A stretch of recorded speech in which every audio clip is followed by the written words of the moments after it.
Another day, another vlog guys, is day 4 ni Mother at ihatid na namin siya sa Haneda Airport. At nandito na kami sa Haneda Airport guys.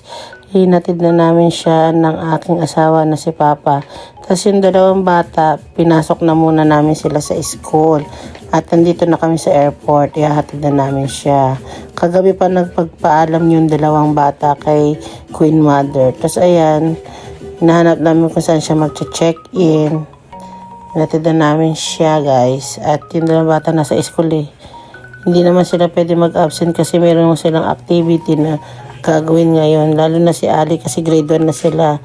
At grade 1 na siya. Pati mga kaklase niya. Dadalaw daw sila sa elementary school ngayon. Kaya hindi siya pwede mag-absent. Si Miyoki din meron siyang activity.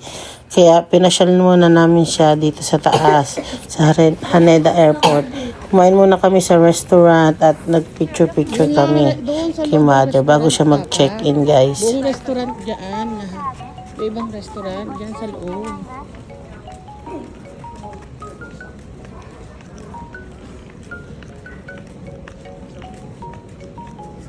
Yan, iba-ibang restaurant dyan. Mamili ka na lang kung anong gusto mo. Ay, ito masarap. Masarap po yan. Ayan ang delicacy nila. Isan tayo? Diyan po, papasok po sa loob. Halika na.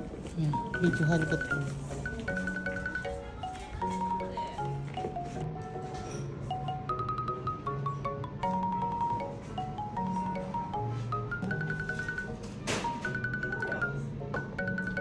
Habang nag-check-in si Mother kasama ni Papa, nandito ako nagtingin-tingin ng mga souvenir.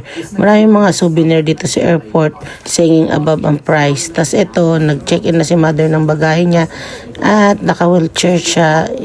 Escort na siya ng staff at nagpapaalam na kami kay Mother. Thank you po Mother sa lahat at sobrang saya ng mga apo nyo. Masayang masaya po kami, lalo na yung dalawang bata. We love you so much Mother. Thank you for everything. See you again when we go home in your birthday. We love you, Grandma. Bye. We love you, Mother. Bye-bye. Love you, Mother.